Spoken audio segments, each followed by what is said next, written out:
கர்த்தருடைய நாமம் மகிமைப்படுவதாக.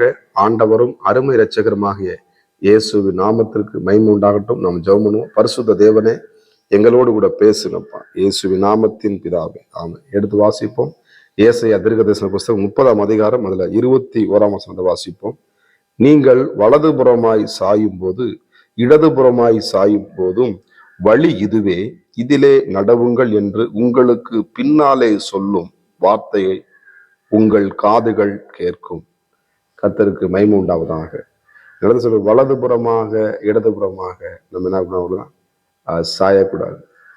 ஒருவேளை உங்க பிள்ளைகளுக்கு நீங்க திருமண காரியத்திற்கு சரியான வரனை தேடிக்கிட்டு இருந்திருக்கீங்களா?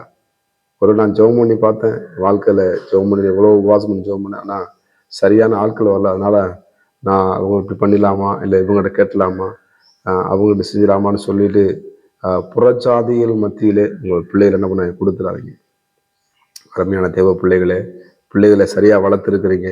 ஆனால் தேவன் சொல்லுகிற அந்த சத்தத்தை நீங்கள் கவனமாய் கவனியுங்கள்.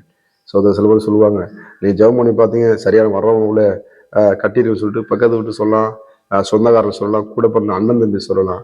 அப்படி நீங்க தவறான முடிவு எடுக்காதீங்க. நம்ம சரியான முடிவு எடுக்க வேண்டியது நீங்க தான். ஆண்டவர் சொல்றாரு, இந்த புதிய நாளில் கூட யாருக்கு கர்த்தர் கூட பேசிட்டு இருக்காரு, உங்க பிள்ளைகளை சரியான இடத்துல கொடுக்க வேண்டும் என்று தேவன் விரும்புகிறார். ஆண்டவராகிய தேவன் ஒருவேளை இந்த காலை நேரத்துல கூட ஆண்டவருடைய வல்லமை உங்களை தொட்டு கொண்டிருக்கிறது. உங்க பிள்ளைகளை சரியான விதத்துல கொண்டு வரணும்னா வலதுபுறமும் இடதுபுறமும் நீங்க என்ன பண்ண சாயாம ஆண்டவர்கிட்ட நீங்க செவித்து கொண்ட நிச்சயமாக கர்த்தர் உங்களை சொன்ன நல்வார்த்தையை ஆண்டவர் நல்ல ஒரு வரனை நிச்சயமா உங்கள் பிள்ளைகளுக்கு நிச்சயமாய் தேவன் செய்வார். அதுல எந்த விதமான சந்தேகம் இல்லை. நீங்க வசனம் வாசிச்சோம்னா பேதுரு பார்த்தீங்கன்னா அவன் பாருங்க, அவன் மறுதளித்து ஆண்டவர்கிட்ட 3 தடவை மறுதளிக்கிறான். ஆனால் என்ன பண்றான், தேவையில்லாத இடத்துல நிற்கிறான். ஆனா அவன் மனம் கசந்து அழுது இங்கிட்ட சாஞ்சு போயிட்டு மனம் கசந்து அழுது மறுபடியும் நேரான வழியில தேவனுடைய மார்பில தேவனுடைய இடத்துக்கு வல்லமையான ஊழியக்காரனாய் பேதுருவை கர்த்தர் மாற்றினார். ஒருவேளை நீ வலதுபுறம் சாயும் பொழுது என்னன்னா, பில்லி சூரியக்காரன்ட்ட போகலாமா, இல்லை அவன்கிட்ட போய் கேட்கலாமா, இல்லை குறியேற்க போகலாமா, அப்படிப்பட்ட எந்த தயவு செய்து அப்படிப்பட்ட முடிவை தயவு செய்து யாரும் எடுக்காதீங்க. ஒருவேளை நான் திருமணம் பண்ணி நான் கணவன் என்ன பண்ணுவேன், ரட்சிப்புக்கு கொண்டு வந்துருவேன், என் மனைவியை ரட்சிப்புக்கு கொண்டு அப்படி தவறான முடிவு. ஏன்னா ரட்சிப்பு நம்மகிட்ட கிடையாது, ஆண்டவர்கிட்ட கையில் தான் இருக்குது. ரட்சிப்பு கர்த்தருடையது என்று வேதம் சொல்லுகிறது. ரட்சிக்கப்படும், அனுதினம் ரட்சிக்கப்படும், முடிவு பறையும் ரட்சிக்கப்படுகிறோனே நிலைத்திருப்பான்னு எழுதப்பட்டிருக்காங்க.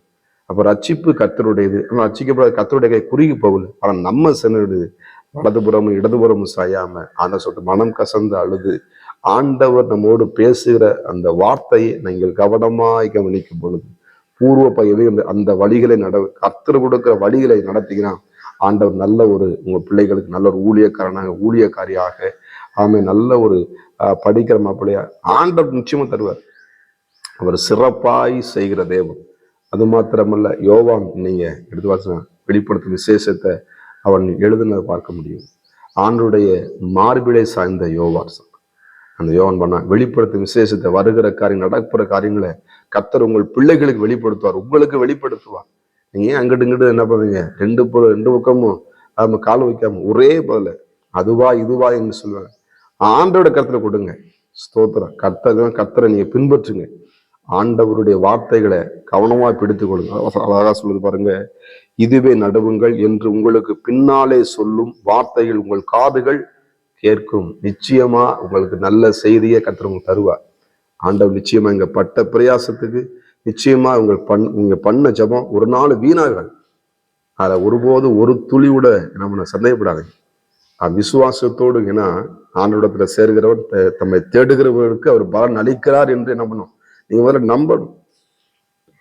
நீங்க எத்தனை பேர் தவறான கல்யாணம் பண்ணி கொடுத்து தவறான என் பிள்ளைய அப்படி போய் தள்ளிட்டுனேன் வாழ்க்கை பூரா நீங்க அதை நினைச்சு வேதனைப்பட விட ஆண்டோட சத்தத்தை கேட்டு சரியான இடத்துல ஆண்டவர் சொல்ற இடத்துல குடும்பத்தை நீ கொடுக்கும் பொழுது ஆண்டவர் நிச்சயமா என் குடும்பத்தை ஆசீர்வதிப்பார். ஆண்டவர் உறுதிப்படுத்துவார். சில அடையாளங்களை உங்க குடும்பத்துக்கு செய்வார். கிதியோனுக்கு எத்தனை அடையாளத்தை காமிச்சார் இல்லையா? நிச்சயமா அந்த திருமண காரியத்துல சில அடையாளங்களை கர்த்தர் கொடுப்பார். ஆண்டோட ஜெபம் பண்ணுங்க, சோர்ந்து போகாதீங்க. நிச்சயமாய் காரியங்களை கர்த்தர் வாய்க்க பண்ணுவார். கர்த்தருடைய சத்தம் உங்கள் மேலே துணித்து கொண்டிருக்கிறது. காதேஸ் வனாந்தரத்தை அதிர பண்ண கர்த்தருடைய வார்த்தை நிச்சயமா நீங்க சரியான முடிவெடுப்பீங்க நான் நம்புறேன். ஆண்டவர் தாமே உங்களை ஆசிர்வதித்து உங்களை பெருக பண்ணுவார்.